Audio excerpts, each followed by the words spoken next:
pasti lulus ini, kalian tidak mau belajar. Tidak ya. Bahkan lebih ekstrim kalau dari sekolah yang akan menentukan. Bisa saja rapat kepala sekolah berguru, ini si A nggak usah kita naikkan karena tidak pernah ikut pembelajaran. Bisa saja. Tidak harus nunggu ujian berstandar nasional baru tidak menaikkan kelas atau tidak meluluskan. Itu saya rasakan luar biasa ketika pelatihan 3 hari kemarin, lanjut keliling mengajar jadi instruktur tingkat nasional ya. Itu luar biasa pengalaman itu. Kita bergaul sama orang hebat itu adik-adik, rasanya kita tuh gimana gitu. Saya kan kalian kumpul ya di sini. Sebelah kanan kalian sudah hafal Quran, sebelah kiri kalian sudah hafal ribuan hadis, ratusan hadis dan sama-sama. Di depan kalian sudah cerdas semua. Terus kita apa gitu ya? Saya terus terang ketika kumpul bersama orang-orang hebat itu, saya samping kelas kanan saya ini kepala madrasah yang kelasnya itu sudah tidak diragukan lagi lah. Kalau dibuka di YouTube di situsnya itu, sering viral lah di daerah Kementerian Agama itu. Kemudian di samping kiri saya orang-orang para pengawas madrasah yang mengawasi guru-guru bagaimana mengajarnya. Kemudian para dosen akademisi. Lalu ketika kita statusnya guru, kemudian ya kita akan mikir gitu, Masya Allah luar biasa. Jadi sedikit tidak kita akan menjadi yang terbaik. Suatu saat nanti kalian akan seperti itu. Suatu saat nanti kalian akan merasakan ketika kalian berada di zona semua orang hebat, kalian akan merasa, lalu saya ini hebatnya di mana gitu. Saya akan bertanya seperti itu. Tapi sekarang nggak nanya karena memang sama aja nih, samping kiri saya, depan belakang saya sama aja. Karena belum berkecimpung lah di dunia masyarakat atau di sekelilingan orang-orang hebat. Itu yang pertama. Yang kedua, tolonglah ya adik-adik putra putri jangan sampai pendidikan itu tidak dilanjutkan karena IKN ini sudah di depan mata ya, ibu kota negara. Jadi kita ini termasuk penghuni ibu kota nanti. Jadi kalau kalian pulang ke Lombok itu pulang kampung, atau ke Jakarta bahkan itu pulang kampung ya. Dan sering itu saya katakan orang-orang Jakarta itu tidak mau meninggalkan tempatnya. Kan mereka akan pindah nanti ke sini. Yang nggak mau pindah kita isi jabatannya di sini. Kan gitu. Kalau enggak kita siapa lagi coba? Kalau bukan kita yang mengisi instansi yang ada di pemerintahan itu untuk tidak memberikan kesempatan orang-orang yang korup, orang-orang yang mau berbuat jahat, siapa lagi kan? Yang paling berhak itu dari santri. Makanya harus serba bisa ya, tidak harus sarungan terus nggak bisa, harus buktikan. Jadi lanjutkan kuliahnya. Yang mau ke Mahat silahkan, yang mau ke YIN silahkan. Jangan pikirkan biaya. Saya katakan lagi, jangan pikirkan biaya. Pertama, ini saya contohkan ke pribadi saya. Kita itu seorang hamba yang terlalu memikirkan ranah yang bukan harus kita pikirkan. Saya ulangi, kita ini terkadang memikirkan sesuatu yang merupakan ranahnya Allah Subhanahu Wa Taala. Kita ini selaku hamba ya berikhtiar, nanti urusan diberikan rezeki oleh Allah itu kan Allah yang tentukan. Jangan kita pikirkan, ini saya masuk kuliah, bayar SPP nanti pakai apa, terus adik saya yang jaga siapa, mama saya sudah batuk-batuk, sudah tua gitu. Kalau kita yakin lanjut kuliah atau lanjut sekolah, yakin saya. Atau mau nikah lah, contohnya nih guru-guru kita yang sudah ya di umur lah ya di atas rata-rata gitu, yang sudah matang ya, sudah matang. Itu kenapa enggak nikah misalkan? Ini prediksi saya. Pertama, terlalu perfect ya, menjadi orang itu terlalu sempurna gitu ya.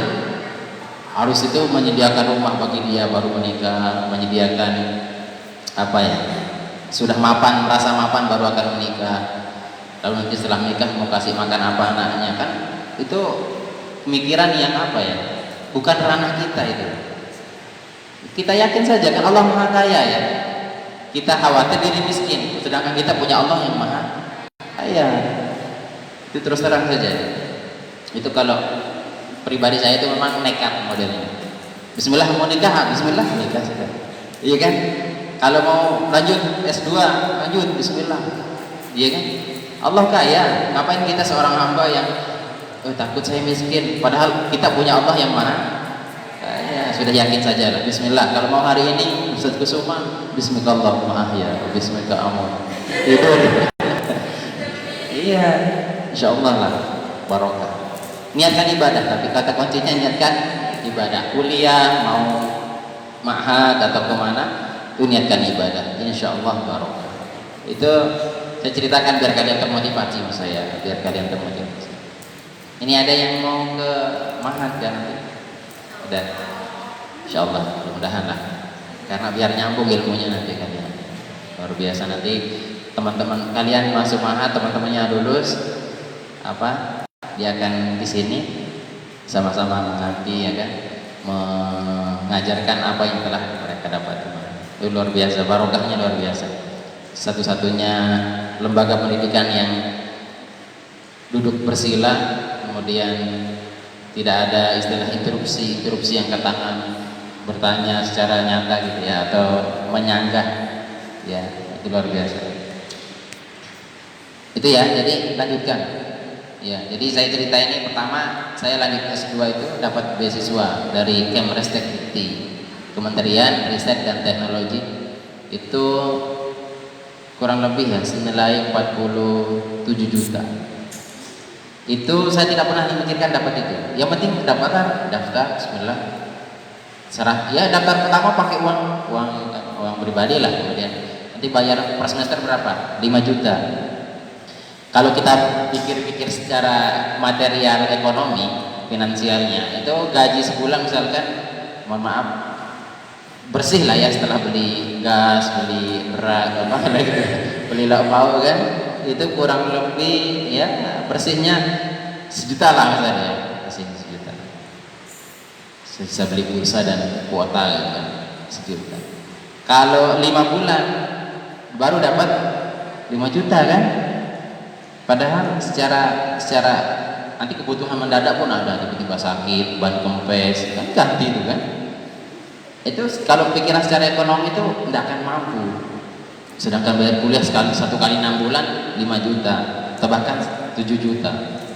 Tapi yang namanya kita makhluk Allah, hamba Allah itu maha kaya, yakin saja, jangan kita mengurangi sifat Allah yang kaya itu dengan coba-coba memikirkan Allah itu miskin. Kita takut miskin, sedangkan kita punya Allah yang kaya. Nah, jadi bismillah dapat beasiswa, ganti uang yang 5 juta, dapat sisa. Nah, sisanya ditabung untuk semester berikutnya. Total bayaran kuliah hanya berapa? 20 juta. Tambah wisuda dan seterusnya, ya sekitar 25 lah ya kurang lebih. Nah, sisanya apa? Yang 47 itu sisanya untuk apa? Nah, inilah yang dikatakan dengan apa? Rezeki yang tidak disangka-sangka arah. Yakin saja, niat ibadah dan betul-betul kuliah gitu ya, tidak apa ya, asal-asalan gitu ya. Nah, setelah itu datang program Kaltim tuntas lagi. Ada program pemerintah untuk yang S2, S3, S1 dapat beasiswa. Ngajukan lagi, alhamdulillah dapat 2 semester, tambah 1 semester tugas akhir jadi 15 juta. Wow. Jadi kan Allah yang maha kaya gitu kan. Jadi ini sebagai, bukan saya mengajarkan kalian untuk berpikir materi, tidak, tapi supaya termotivasi. Nah, jadi kalau dibandingkan dengan yang dapat gusuran tuh jauh, nol di bawah. Tapi apakah berkesinambungan terus menerus? Uang itu akan investasinya tetap tidak. Jadi kalau ilmu itu luar biasa. Biar kita miskin adik-adik, punya ilmu itu akan tinggi di derajatnya di sisi manusia maupun di sisi Allah, mulia di sisi Allah. Jadi jangan putus semangat. Lanjutkan nanti kuliah atau makan. Ini saya motivasi anak kalian kelas 3 semua ya, karena sudah di kelas akhir. Kemudian tinggalkan kesan-kesan yang baik selama di madrasah. Kalau ada yang tidak baik jangan sampai diekspos, karena kalian sesungguhnya brosur berjalan. Kalau ada penerimaan peserta didik baru, kalian ini sebagai brosur atau spanduk berjalan lah. Ketika Rika dilihat di masyarakat, pondok pesantren Syekh Zainuddin jilbaban gitu kan. Oh, apa ya, siapa teman-teman yang agak-agakan dulu ya, lihat surok misalnya, surok nggak ada lagi ya, sudah tamat ya. Oh ini pondok pesantren Syekh Zainuddin juga, tapi agak beda mazhabnya ya. Membuka aurat misalnya. Ya, mohon maaf surah lihat di sini. Contoh aja contoh. Tapi sudah hijrah beliau ya, hijrah. Hijrah kemana? RT 35 30 ya? RT 30. Allah. Jadi itu ya motivasi. Jadi lanjut. Jangan memikirkan aduh apa yang saya harus pakai bayar nanti. Ya, walaupun nanti ujung-ujungnya di perjalanan ya minjam sama orang tetangga kan. Tapi ya jalan aja jalan. Nanti balik itu nanti semua, masya Allah. Saya pernah mungkin ceritakan di sini ketika mondok itu ada di Anjani. Pernah seminggu itu hanya makan nasi sama air, nasi air. Bahkan hari terakhir saking tidak adanya beras direndam. Direndam beras itu kan dia agak membesar ya, dan agak tidak terlalu keras gitu, agak lembut, itu dimakan.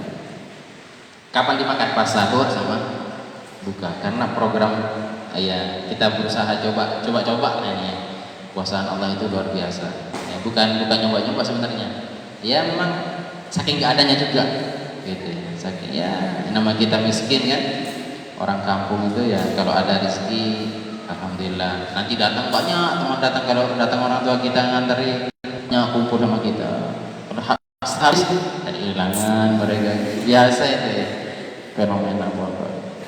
Jadi perbanyak puasa, saking nggak adanya puasa. Tapi itu jadi ini ketika sudah selesai sukses, itu jadi cerita yang sangat menyenangkan nanti. Jadi cerita-cerita bumbu-bumbu kehidupan itu kalian akan ceritakan. Oh ternyata dulu Ustaz begini ya, enggak langsung misalkan dapat ilmu sekian terus.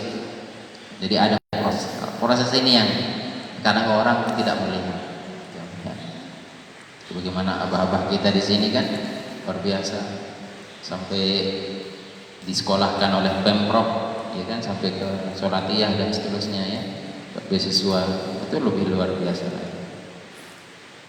Nah, jadi tidak ada alasan lagi karena pendidikan ke depan ini sudah mengharuskan kita untuk apa ya? Ya, cerdas dunia akhirat, cerdas untuk kebahagiaan dunia akhirat. Dalam walibat hafizana wa iyyakumullah. Itu yang pertama ya. Yang kedua, karena ini kelas 3 sebagai tambahan sangu. Apa bahasa sangu ya? Bahasa Indonesianya apa? Bekal ya. Nah, bekal ini sudah tanggal 1 Sya'ban ya. Saya yakin kalian sudah akan paham, terutama di bab shaum, bab puasa itu tolong dibaca-baca lagi bukunya. Sekarang itu literasi itu sudah tidak ada batasan. Kalian mau cari apa saja sudah bisa diakses. Ya, tinggal kalian yang bisa memfilter. Saya ajarkan cara memfilter kalau searching di media atau di Google ya. Pertama, kalau mengambil sumber referensi, ambillah yang sudah terpercaya, yang sudah mayoritas Indonesia menggunakan. Ya saya kok rekomendasikan ya kalau khutbah putra nanti pakai yang sudah mu'tabar lah, sudah ya memang yang bagus itu yang kekinian yang terjadi hari ini atau kebiasaan ataupun masyarakat di tempat itulah. Ya saya rekomendasikan pertama kalau ada nanti khutbah yang online, cari di khutbah NU online atau di NW, ada juga di sekarang sudah mulai ditambah-tambah di media. Cari misalkan bulan Rajab apa, Sya'ban apa. Kalau saya dulu bikin manual, tulis sendiri bulan Sya'ban ini, Rajab ini, Ramadan ini. Nah itu yang pertama. Yang putri kalau mencari fikih-fikih tentang wanita atau apa, cari fikih yang kekinian aja lah ya, tidak terlalu. Kalau kalian mampu baca kitab aslinya luar biasa. Cari di perpustakaan.com, oh itu lengkap sekali. Tapi kuning, kitab kuning. Tapi kalau kalian mau yang sudah jadi, itu ambil yang referensi dari fikih kontemporer karangannya Syekh Wahbah Az-Zuhaili bisa, kemudian Syekh Yusuf Al-Qaradawi juga bisa, cuma ada sedikit perbedaannya, nggak apa-apa. Kemudian ada juga Ustaz Sarwan, nah yang Indonesia Ustaz Sarwan itu bagus tuh fikih, ya. Bisa kalian nanya online di situ. Ustaz, saya nggak pernah haid 3 bulan. Jangan-jangan itu sudah jadi janin. Tapi belum nikah Ustaz. Oh, cek. Nanti kayak gitu nanti ada komentar saling tanya online. Itu ya. Jadi ada misal gini, kalau kalian temukan, mohon maaf, ini saya lebih keras lagi ya. Kalau kalian mengutip hadis, kalau ada di bawahnya dikatakan disahihkan oleh Albani, nah itu mohon maaf itu teman-teman sebelah yang punya referensi. Jadi kalian jangan berbangga nanti ketika pidato an Abi Hurairah radhiyallahu taala anhu, ani Nabi sallallahu alaihi wasallam qol, baca hadisnya baru di terakhir sahahul Albani, disahihkan oleh Syekh Albani. Itu kalau orang kita yang dengar yang Ahlus Sunnah Jamaah yang ada mazhabil Imam Syafi'i itu yang rata-rata ketawa. Artinya ketawa ya, berarti ini mengikutnya Albani yang hanya mengikut tidak tahu beliau, ya kan? Saya mengatakan gini supaya beda kita yang sudah mondok. Kemudian banyak itu tempat beda akidah kita. Kata Syekh dalam ilmu tauhid itu, ya memang tetap Islam beliau, cuma di bedanya di mazhab i'tiqad itu yang beda.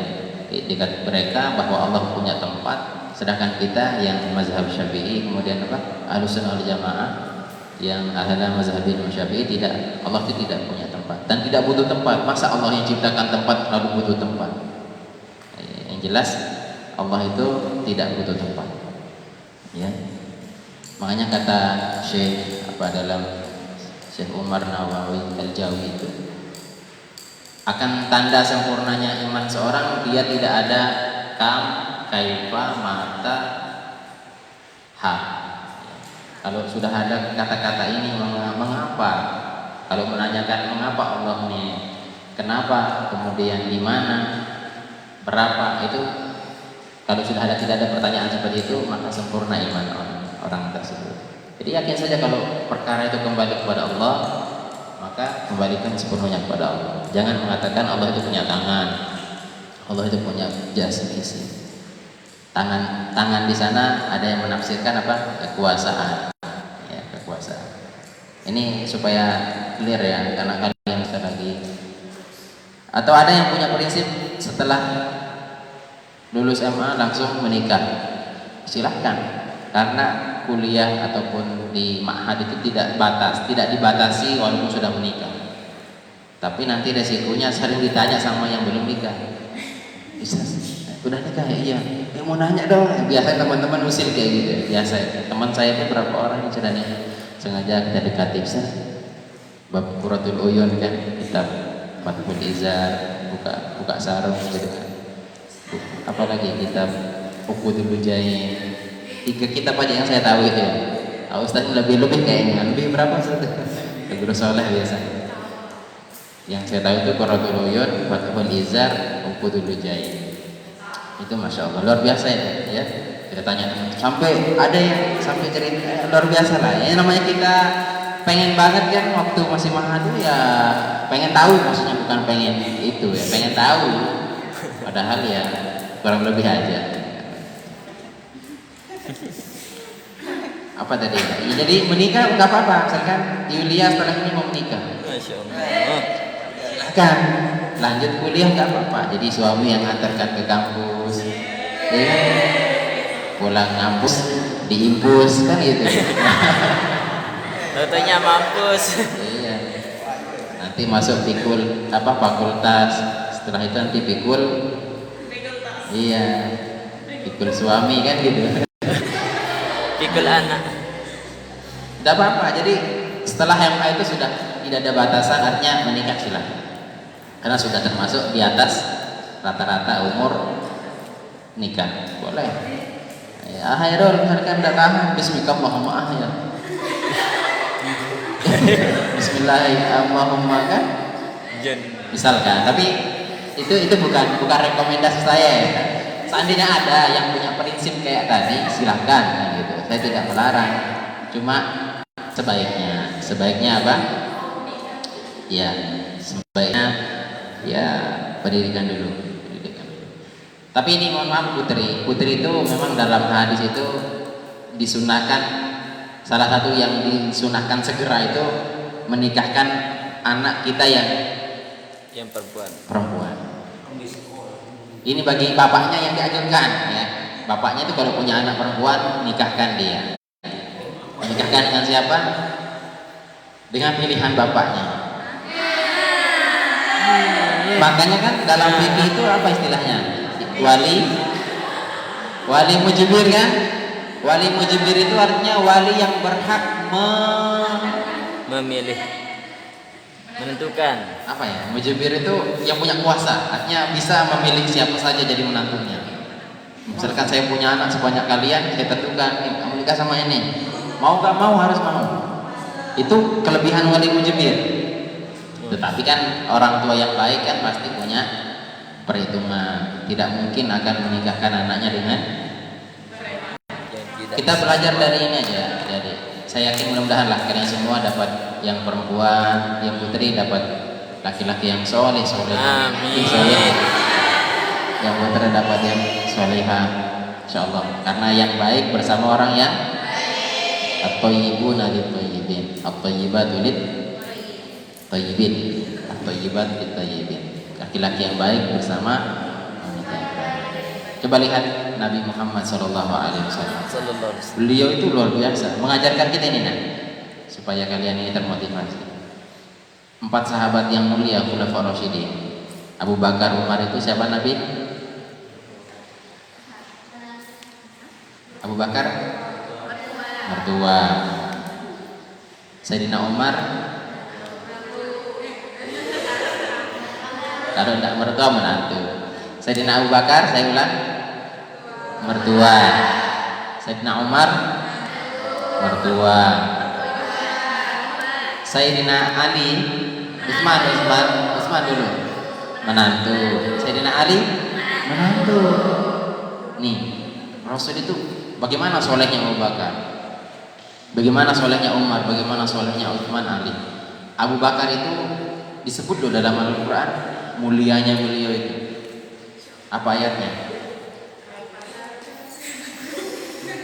Idh yaqul li sahibihi la tahzan idh huma fil ghar idh yaqul li sahibihi la tahzan innallaha ma'ana.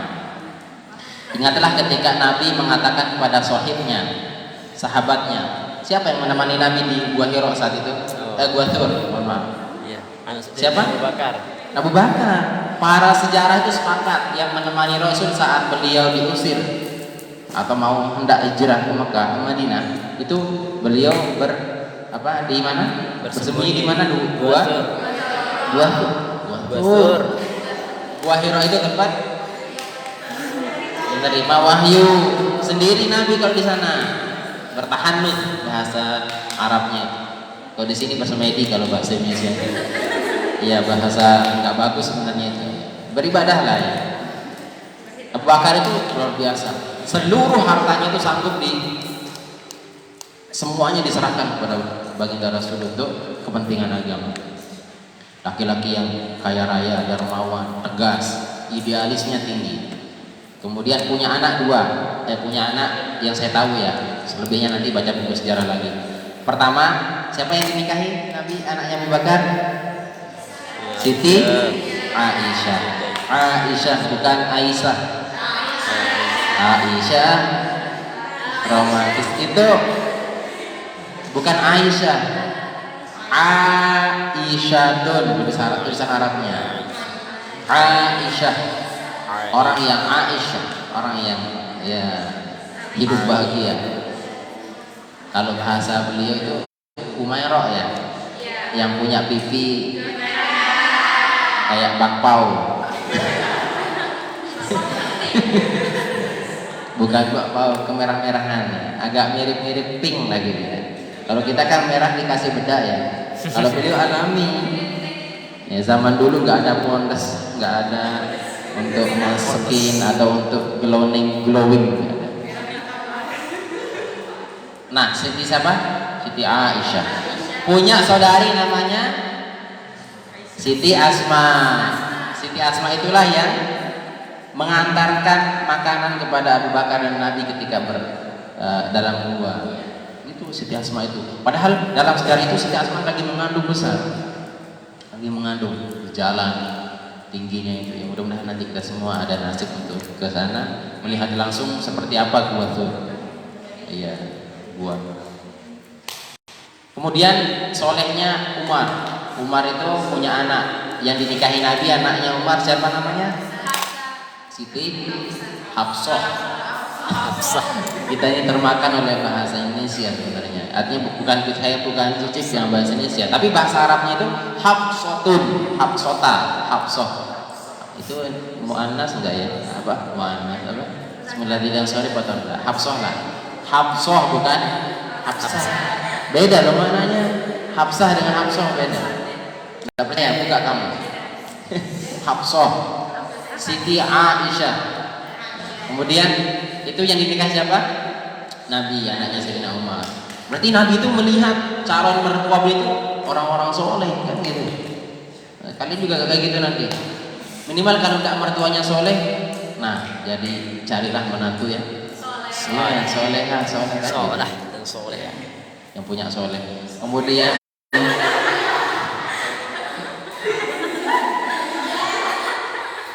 Sayyidina Utsman, pedagang yang kaya raya, kemudian lembut hatinya, pemalu, tegas dalam segala putusan.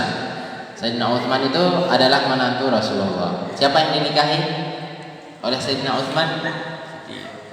Ini kita belajar sejarah sedikit lah biar kalian mengingat. Padahal kan sudah hafal itu, bukan hafal sih, sudah di luar kepala. Artinya di buku kan? Karena di kepala, di luarnya. Sama Siti Ruqayyah dan Ummu Kulsum. Dua yang dinikahi oleh Sayyidina Utsman. Makanya Utsman itu gelarnya apa? Zinnuraini. Dia yang punya dua cahaya. Cahaya di sini maksudnya Rasul kan sumber cahaya. Artinya Rasul itu nama lainnya kan Nurun, Syamsun, Komarun. Itu kan bercahaya semua ya. Matahari, bulan itu bercahaya. Jadi cahaya Rasul itu diambil dua. Ya Ruqayyah dengan Ummu Kulsum. Saya tidak terlalu hafal sejarahnya apakah bersamaan waktu itu dinikahi atau setelah meninggal Ruqayyah baru menikah dengan Hafsah. Tapi yang jelas kalau hukum dahulu kan boleh menikah dengan saudara dengan saudarinya, saudari dengan menikahi dua saudari menikahi dua boleh. Maaf kalau salah. Tapi sudah ada hapus hukumnya, sekarang tidak boleh. Ya kalau nikah sama adiknya janganlah kakaknya. Masa sekeluarga mau dihabisi. Ya, jadi itu tidak boleh. Hukum fikih itu tidak boleh menikah dengan adik istri atau kakak istri. Kalau bibi istri, bibi apa ya? Agak tua bibinya, nggak usah lah, yang lain aja. Apalagi sudah kakek-kakek. Apa tadi ya? Dua orang, Siti Ruqayyah dengan Siti Hafsah. Itu menantu Rasulullah. Kemudian siapa? Sayyidina Ali. Sayyidina Ali itu menikah dengan siapa? Nah, kalau ini sudah hafal, Siti Fatimah Zahra. Fatimah. Bukan Siti Fatimah, Fatimah. Fatimah itu di Blok C. Papu Fatimah. Tapi kalau ini Siti Fatimah pakai kok. Fatimah. Siti Fatimah. Siti Fatimah itu punya anak dua, namanya ya Hasan dan Sayyidina Hasan, Sayyidina Husain. Hasan itu mirip dengan Rasulullah dari kepala ke pusat. Hasan. Kalau Husain dari pusat ke bawah itu mirip dengan Nabi. Jadi kalau kalian melihat Nabi, kata sahabat tuh, lihat Hasan Husain, itu Nabi. Apa? Ya kurang lebih lah posturnya seperti itu. Nah inilah yang punya cicit-cicit anak cicit. Kemudian ada yang bergerak, ada yang marganya Al-Habsyi, kemudian ada yang As-Sagab lah kata bahasa kita sekarang. Kemudian beranak pinak menjadi apa ya? Itulah yang keturunan Habib, Syarifah dan seterusnya. Sayyidah. Nah itu apa ya? Sayyidina Husain, Sayyidina Hasan Husain. Jadi 4 sahabat Nabi ini di samping sahabat juga mertua, di samping sahabat juga menantu. Nah, jadi ini menggambarkan kalau kalian nanti punya hajat, tapi dia enggak kiai sih, ya minimal calon kiai kan gitu, atau kai lah calon kai, pasti jadi kai kan, jadi kakek kan, insyaallah. Calon kai. Nah ini lebih ke nasihat untuk hari ini karena memang kalau kita di kelas 3 waktu di madrasah memotong ya, sama guru Allah yarham, semoga Allah merahmati beliau ya, dan guru Haji Muhammad Hilmi Najmuddin, itu luar biasa. Ketika di kelas itu praktik beliau, bagaimana? Ya, Masya Allah. Semoga pokoknya tidak ada yang nggak senang kalau beliau masuk kelas itu. Ustadz Abah masuk, Ustadz Abah masuk, sudah Ustadz Abah lagi masuk kelas.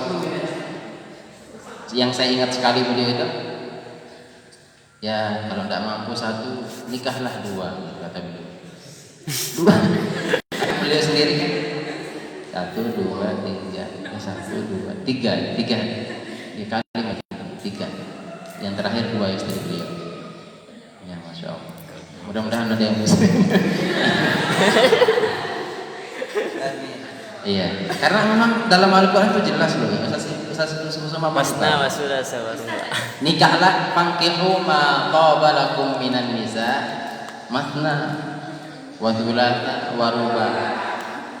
Nikahlah pada wanita itu 2 dulu kan, kemudian 3 baru 4. Kalau betul-betul tidak mampu baru tidak mampu adil baru 1. Jadi pilihan terakhir 1 itu.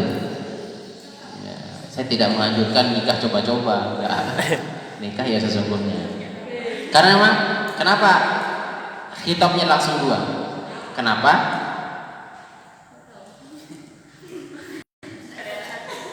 Ayo, jawabannya ada di ayat setelahnya. Wa in khiftum alla ta'dilu fawahidatan. Kalau kau takut tidak mampu berbuat adil, maka pilihlah 1. Bagaimanakah kita akan memilih 1 kalau tidak ada bandingannya? Paham? Satu-satunya istri kita, ya dialah yang tercantik, kita yang terbaik karena 1. Coba 2. Kita bisa akan bandingkan. Jadi firman Allah itu nikahlah 2, 3, baru 4. Setelah kita nikah 2, kita bandingkan tidak mampu adil, baru 1. Tapi saya mengajarkan bukan ini ya. Kok ke sana itu memang kelas 3 ini tidak apa-apa diajarkan ilmu itu. Ya, jadi hitung-hitung tadi apa bekalnya. Nah, kemudian masuk ke ranah setelah kalian tamat ini pasti akan menikah gitu. Adakah yang tidak? Pasti ada nih manusiawi. Saya sarankan yang putra dulu, putra ini sebaiknya apa ya? Kita itu punya, sejak kalian menikah atau akan menikah itu siapkan perasaan menerima segala apa yang ada, kekurangan yang ada di dalam istri. Bukan kekurangannya saja, kelebihan dan apanya lagi tuh. Jangan kekurangannya aja, kelebihannya juga harus kita terima. Ya, yang namanya bau apa itu kan manusiawi itu ya. Artinya jangan kita jadikan sebuah alasan. Kemudian ini putra dulu, nanti putri. Sayangi dia seperti kalian menyayangi diri kalian. Putra putri ini, manusia itu adalah timbangan, alat ukur bagi orang lain. Saya ulangi, al insanu mizan ila insanin akhar. Manusia itu adalah timbangan bagi orang lain. Artinya gini, kalau orang lain itu tidak mau tersakiti, kalau kita tidak mau tersakiti, maka jangan menyakiti orang lain. Kalau kita menyayangi diri kita, kalau kita menyayangi orang lain, kalau kita senang disayangi, sayangilah orang lain. Kalau kita ingin dihormati, hormatilah orang lain. Kalau kita ingin mendapat sesuatu, maka berbuatlah sesuai dengan apa yang sebaiknya kalian lakukan. Jadi ini kalau prinsipnya seperti itu tidak akan gini ada, karena yang namanya keluarga itu ya pasti ada cekcok. Tidak akan mungkin kita menyamakan hobi dalam satu waktu, itu tidak bisa. Kita hobinya mancing, istri ke mall, kan nggak nyambung. Kecuali kalau mancingnya di mall kan bisa aja. Kalau kita mancingnya beda kan di Kapupasan, kalau istri di mall kan beda, nggak bisa disatukan. Ya saat kita mengalah, tak mancing lah sehari, ikut ke mall, gitu kan? Itu juga dengan ibu-ibu istri, ya kan? Istri juga harus paham suami, oh suami saya ini butuh refreshing kayaknya. Jadi kalian cari cangkul, buatkan kolam di depan rumah, nah mancing di sini. Itu terbaik istri, itu terbaik. Nah, kemudian ini yang tidak kalah pentingnya.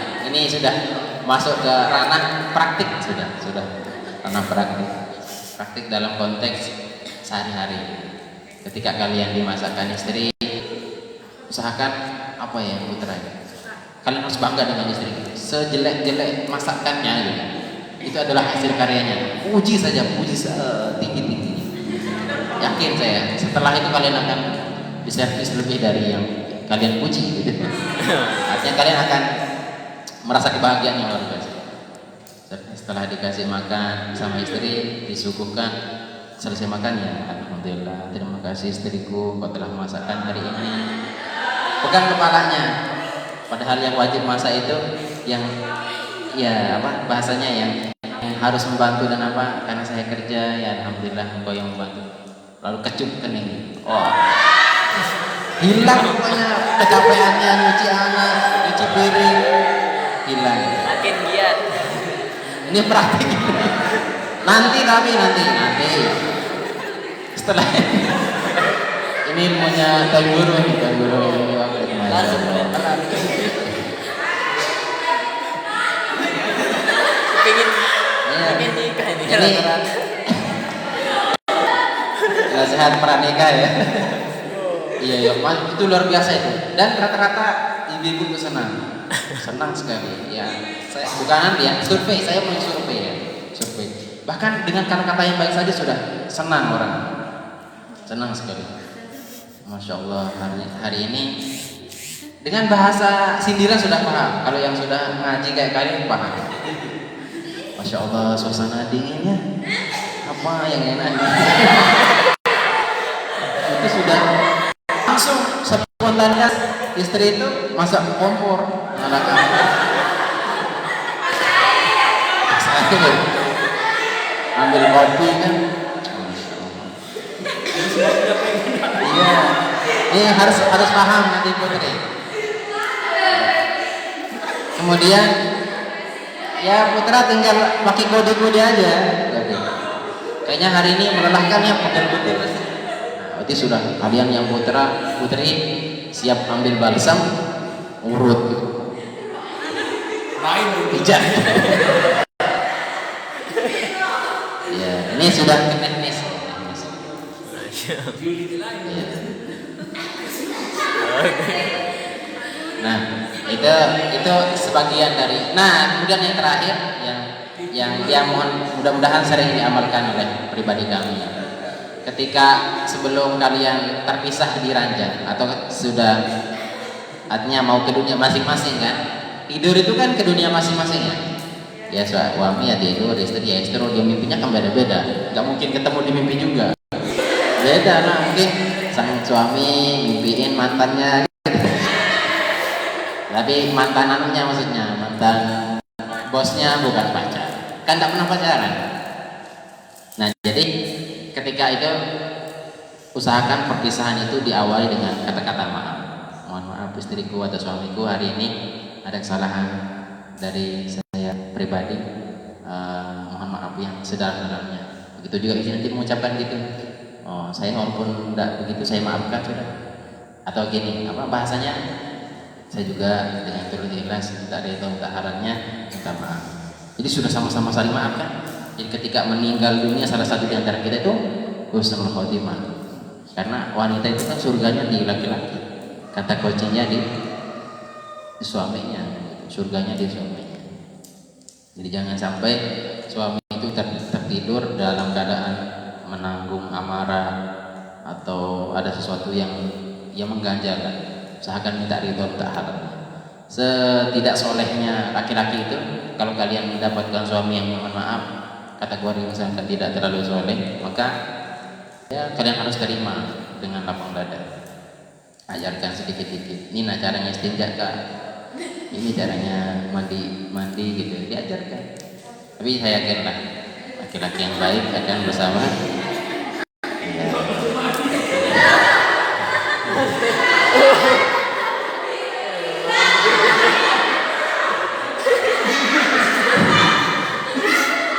Nah itu ya. Jadi apa tadi? Kok kesana ya? Jadi kalau usahakan karena di adat kita di Lombok itu mohon maaf itu kan mencuri ya. Sebelum nikah itu maling lah bahasa kita di Lombok itu mencuri. Ya, orang tua kita keluar, ibu kita dicuri sama bapak kita malam menikah. Mudah-mudahan tidak ada lagi praktik seperti itu di sini. Ya kalau memang mau seperti yang saya katakan, ya datang ke orang tuanya dengan modal ya apa tadi ya minimal kesolehan. Jangan tapi bawa sertifikat soleh, Pak. Yakin lah ini saya soleh, Pak. Saya soleh. Nabi aja itu mertuanya menantunya soleh. Jangan paksakan orang. Kalau nggak mau ya cari yang lain. Ya, Bismillah lah. Jadi kalian pun yang wanita yang penerima, yakin saja kalau pilihan bapak itu terbaik. Sekalipun ada pilihan kalian. Misalkan ada dua pilihan, bapak punya pilihan, kita punya pilihan, mana yang terbaik? Itu pilihan yang terbaik adalah pilihan ya sholat istikharah dulu, minta doa kepada Allah, minta petunjuk kan gitu. Ya berikan. Yakin saya kalau orang tua itu tidak mungkin menjerumuskan anaknya kan? Iya, yakin saja. Nanti kan kalau nggak bagus itu kan pilihan bapak. Selesai kan? Menantuku kok nggak pernah sholat jamaah apa gitu ya? Contoh nggak pernah akur misalnya. Itu kan pilihan bapak. Siapa yang mau nikahin saya dulu gitu. Tapi nggak bagus itu, nggak bagus. Yang jelas fair lah, sama-sama mau. Kita pilihan bapak itu yang kita mau, bapak juga memilih pilihan kita. Keren juga. Yang susah itu kita pilih lain, bapak pilih lain. Nah ini yang ada. Tapi yang jelas ini ya, ini ilmu keluarga perlu kalian dibekali. Ya karena banyak yang maaf.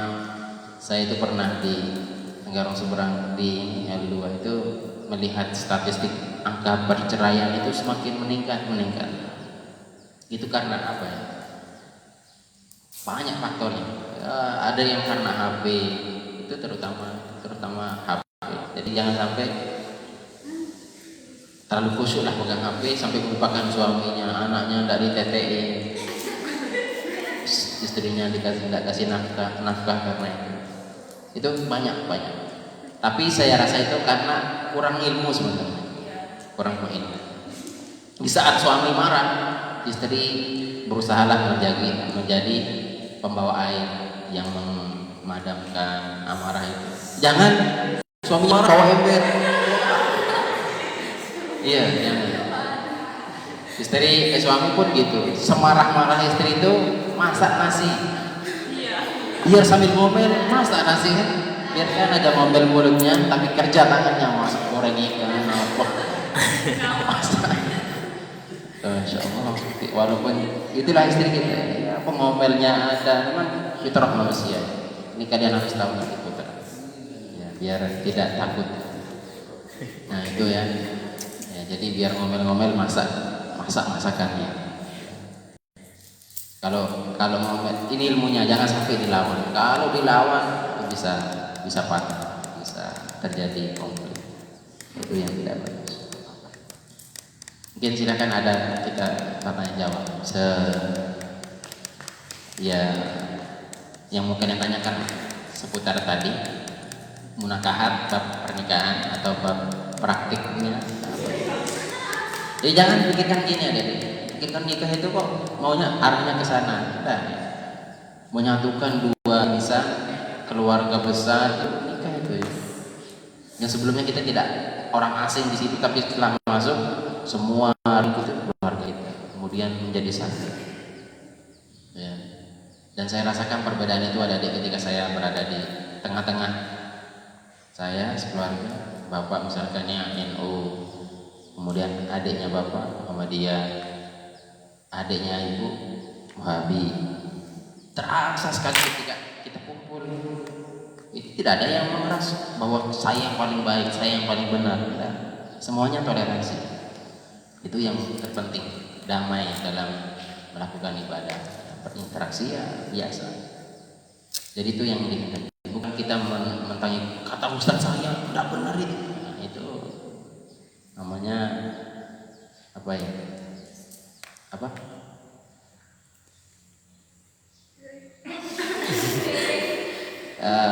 Apa namanya kalau buta akhirnya? Hah? Apa namanya? Misalkan dia terlalu kata ustaz saya ini harus ini gitu. Apa? Fanatik buta. Artinya dia tidak mengetahui. Sebenarnya dalam beragama itu kan sebaiknya damai saja, intinya damai. As-sulhu itu, as-sulhu was-sulhu khair dalam Al-Qur'an ini. Perdamaian itu yang terbaik sebenarnya. Misalkan ada ilmu waris, faraid dalam keluarga itu ada harta yang dibagi. Kemudian perbagian itu sesuai dengan tidak sesuai dengan hukum faraid atau hukum waris. Kemudian ada perdamaian, itu yang dicari. Misalkan tidak sesuai dengan hukum waris, kemudian tidak akan berdamai, saudara itu akan kelahi, bahkan akan terjadi pertumpahan darah gara-gara urusan warisan. Maka lebih baik mengambil yang perdamaian. Bagaimana mereka damai? Itu yang utama. Jadi tidak mengutamakan kalau benar pembagiannya terus ada perpecahan dia. Nah ini yang tidak. Makanya Mu'adz bin Jabal itu sahabat Nabi, ahli penghitungan zakat, ahli ilmu faraid. Itu diutus ke Yaman oleh Nabi untuk mengajarkan faraid, kemudian zakat dan seterusnya.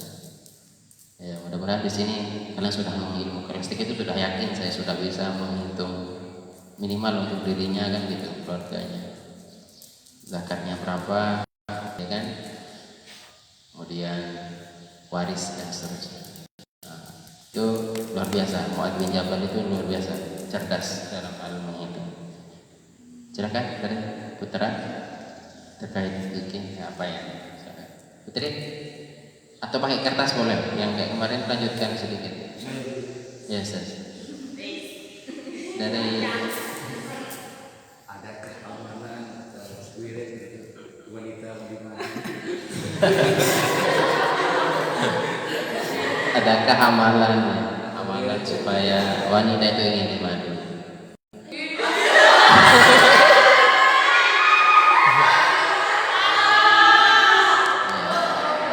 Ini pertanyaan ini dijawab sama yang ahli sebenarnya, artinya yang sudah pengalaman.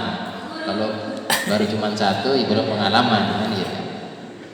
Tapi saya mengatakan atau menjawab itu bukan berarti mau praktik Ustaz, enggak. Nah, artinya ini bahasanya dalam konteks ilmiah ya. Sebenarnya tidak harus pakai amalan.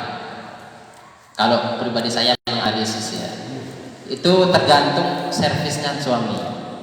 Bagaimana mengajarkan sama istri. Saya punya teman itu orang, mohon maaf, orang Salafi, ya Wahabi.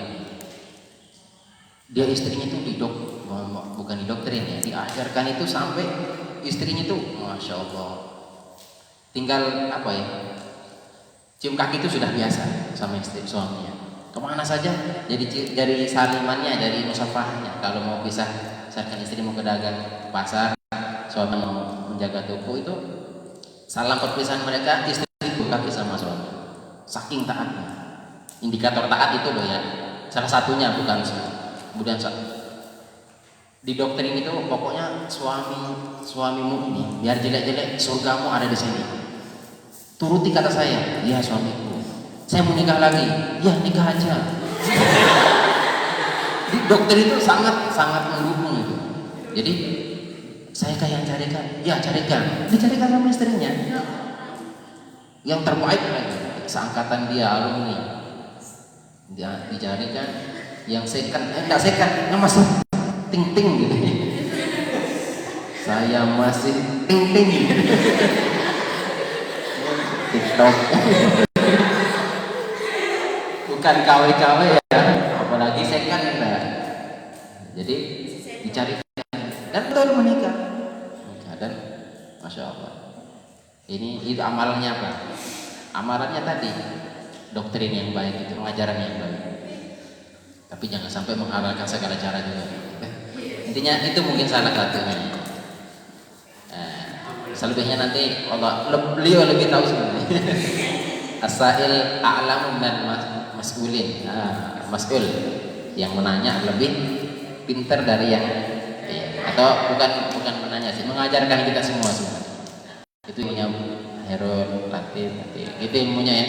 Ajari suamimu ini surga. Jangan kawin lagi. Iya, Maulana Syekh itu lihat Maulana Syekh berapa kali belum nikah coba.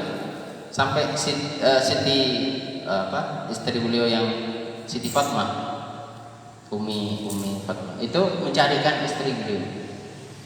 Mencarikan istri. Muda lagi, baru mu'allimah.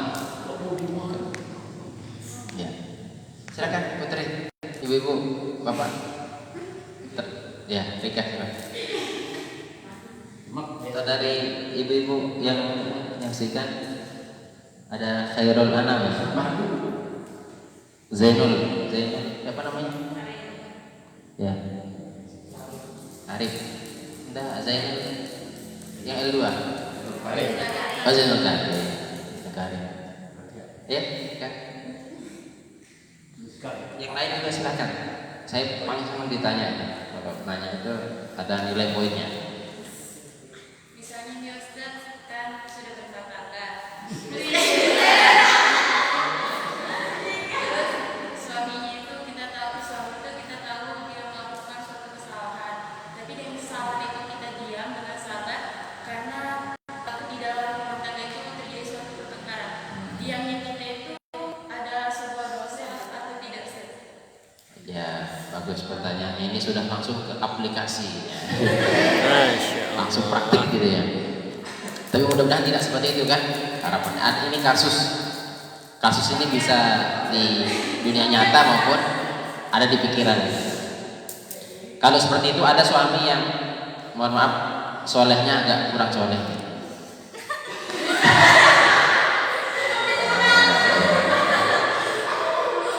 Kemudian ketika dia melakukan kesalahan, istri itu diam. Kenapa diam? Karena kalau dia menegur atau apa akan menjadi sebuah konflik misalnya.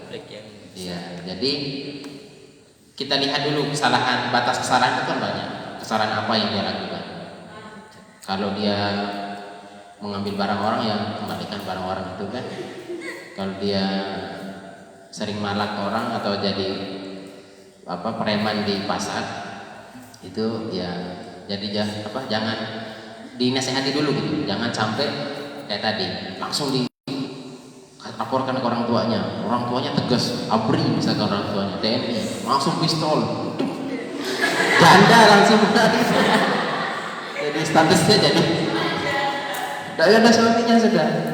Jadi caranya pendekatan persuasif, mengajak dulu kemudian ajak diskusi. Mas, mohon maaf tadi saya lihat di pasar coba-coba rayu janda ya.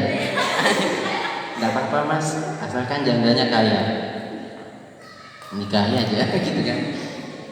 Artinya pakai bahasa yang baik. Insya Allah akan lunak hatinya laki-laki. Ya kalau ada seperti itu, misalkan dosanya terlalu besar sekali, tidak bisa saya bahasakan saking besarnya. Ya, ini kita Tuhan atau manusia kan gitu, yang berhak menghukumi ataupun yang memberikan azab orang hambanya kan Allah SWT. Kita yakin saja, ya Allah punya rencana lain yang terbaik. Kita husnuzon bahwa suami kita akan jadi yang baik nantinya, berubah. Ya, nasihati saja, sabar. Seperti istrinya siapa? Firaun, Siti Asia. Beda ya, Aisyah dengan Asia, wanita yang Masya Allah penghuni surga itu, jadi istri Nabi nanti di surga.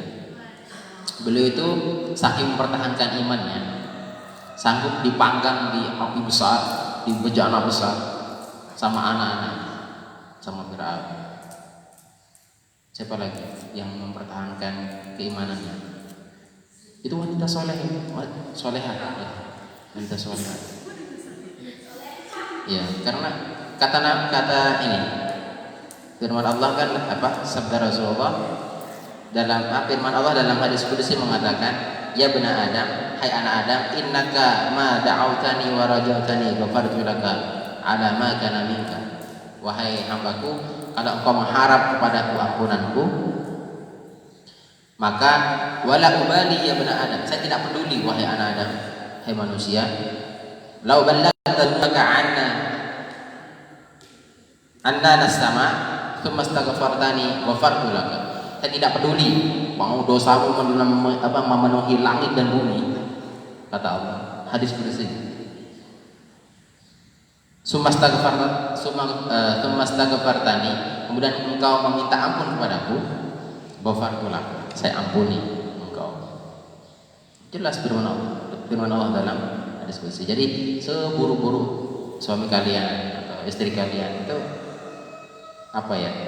coba bimbing ke arahnya. Kalau memang tidak bisa, barulah kalimat yang digunakan itu tolak, ya, yang bahasa fikihnya talak, baru digunakan. Kalau sudah tidak bisa dikasih tahu, sudah keluar, tidak izin, tidak pakai jilbab, kemudian boncengan sama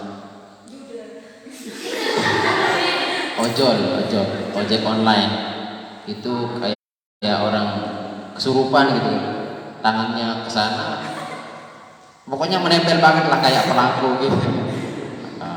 Jadi mudah-mudahan itu tidak terjadi. Jadi ini yakin saja. Kalau seperti itu permasalahannya tadi. Misalnya kita nggak mau mandi Ustaz, karena ada sampai hati membakar kita istri kita. Kalau kita tidak mau madu, yang laki-laki, tapi istri yang berusaha mencarikan. Oh iya, apakah termasuk ingkar suami yang istrinya ini baik-baik untuk mencarikan dia madu? Istri lagi ya. Ini dibalik fakta tadi itu ya. Faktanya kan perempuan itu tidak mau tapi dibalik faktanya laki-laki yang nggak mau dimadu. Maksudnya gini, laki-laki itu yang nggak mau dicarikan madu itu manis loh, madu itu ya. Jadi bagaimana? Sang istri mencarikan suaminya istri lagi.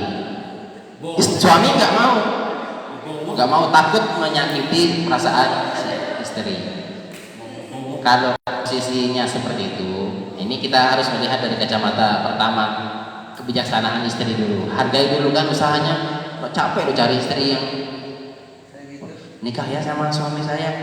Jarang loh wanita yang mau kayak gitu, ya enggak? Orang yang ditawari dan orang menang itu jarang. Siapa juga yang mau sama suami orang kan itu, kata orang ini. Jadi ini sama-sama langka ini. Ya, tapi bisa jadi ada saja proses yang namanya seperti itu, ada saja mungkin kejadiannya seperti itu. Ya, kita hargai dulu. Mohon maaf istriku, engkau pilihan terakhirku, engkau adalah yang terbaik di antara yang baik. Engkau ini bibir cerewet tapi cerewet yang solehah gitu ya. Tidak apa-apa, bagus ya. Cerewetnya yang solehah. Ya, baca Quran kan cerewet ya. Quran. Gantiin popok istri.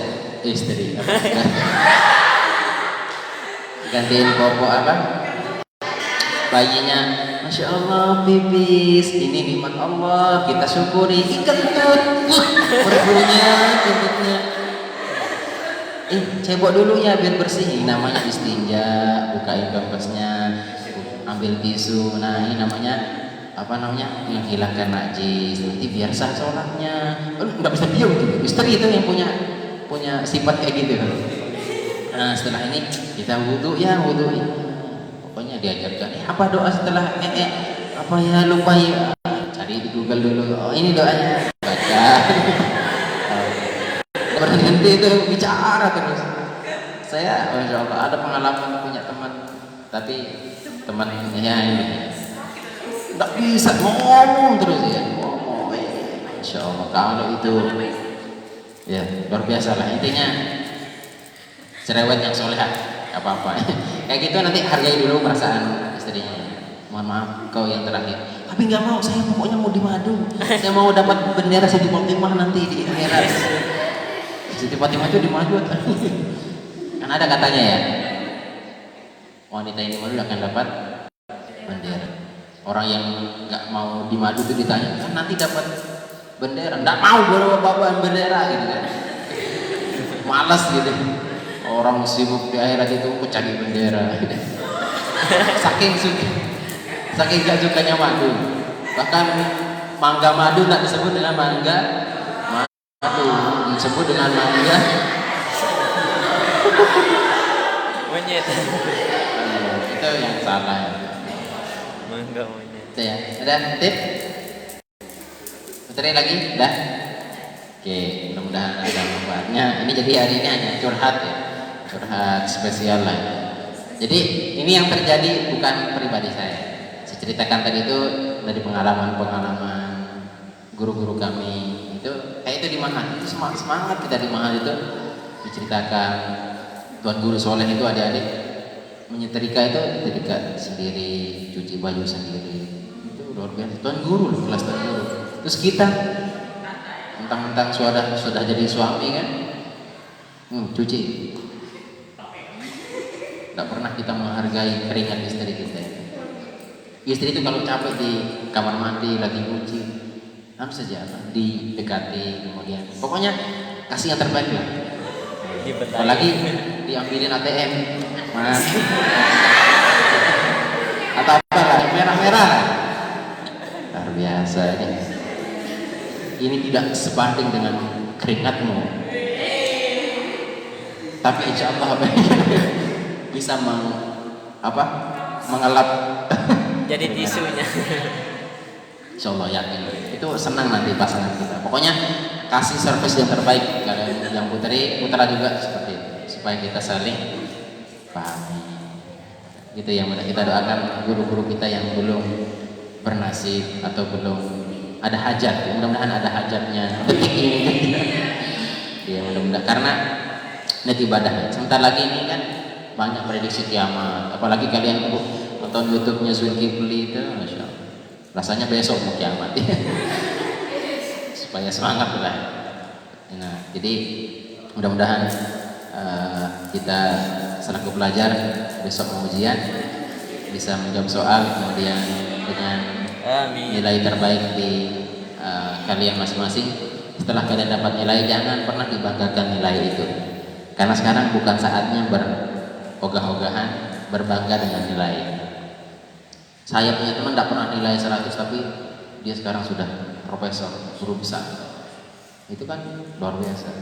Jadi tidak harus nilai baik, tapi terbaiklah di depan guru. Artinya di hadapan guru kita terbaik, di hadapan teman-teman pun kita baik. Itu yang utama.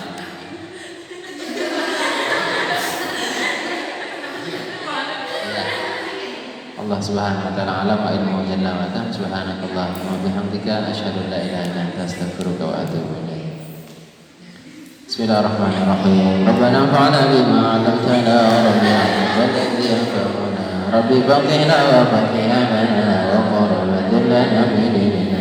Ma'ahil kutri intabalaka Rabbi wa hukna wa wafikum lima tarqadika wa fi'an karama warzuqna kulla halalan ba'iman wa akhir al-atqiya ulama nazal الخير ونفى كل شر ربنا اصلنا كل شر وأهدر بنظامك الرجل كل الديون قبل أن تأتينا بسمان واغفر استرك كما ستر ربنا يا ذا الجلال والمنان انشر لواءنا ذات الوطن وفزنا دائما من الفتن الرجال على السنن انشر كل شيء ومنكر ربنا يا ذا الجلال والمنان انشر لواءنا ذات الوطن وفزنا دائما من الفتن الرجال على السنن انشر كل شيء ومنكر صلاة الله على المصطفى من الحق دعانا والوفا بكتاب فيه للناس الشفاء وعلى الآل الكرام الشرفاء وعلى صحب منصبه الورى ورد كما سبح من صلاته شاجما على معاشي ومعاد وعلى ذريات وباطن وظاهر ورد كما سبح من صلاته شاجما على معاشي ومعاد وعلى ذريات وباطن ربك ما سبحت ولا صارت شيئا على معاشي ومعاد وعلى ذرية وبطن والله صلى الله وسلم عليك يا رسول الله صلى الله وسلم عليك يا حبيب الله صلى الله وسلم عليك يا شفيع المذنبين اللهم شفيع بنا اللهم شفيع بنا لا اله الا انت سبحانك انا كنا من الظالمين اللهم علمنا ما ينفعنا اللهم انفعنا بما علمتنا وعلمنا ما ينفعنا وزدنا علما وفهما برحمتك يا ارحم الراحمين ربنا اتنا في الدنيا حسنه وفي الاخره حسنه وقنا عذاب النار وادخلنا الجنه مع الابرار يا عزيز غفار يا رب العالمين وصلى الله وسلم على سيدنا محمد النبي الامي وعلى اله وصحبه اجمعين بفضلك وجودك وكرمك سبحانك اللهم وتحيتهم فيها سلام واخر دعوانا الحمد لله رب العالمين الفاتحة أعوذ بالله من الشيطان الرجيم بسم الله الرحمن الرحيم الحمد لله رب العالمين الرحمن الرحيم مالك يوم الدين إياك نعبد وإياك نستعين اهدنا الصراط المستقيم صراط الذين أنعمت عليهم غير المغضوب عليهم ولا الضالين سبحان الله الموفق والهادي إلى سبيل الرشاد السلام عليكم ورحمة الله وبركاته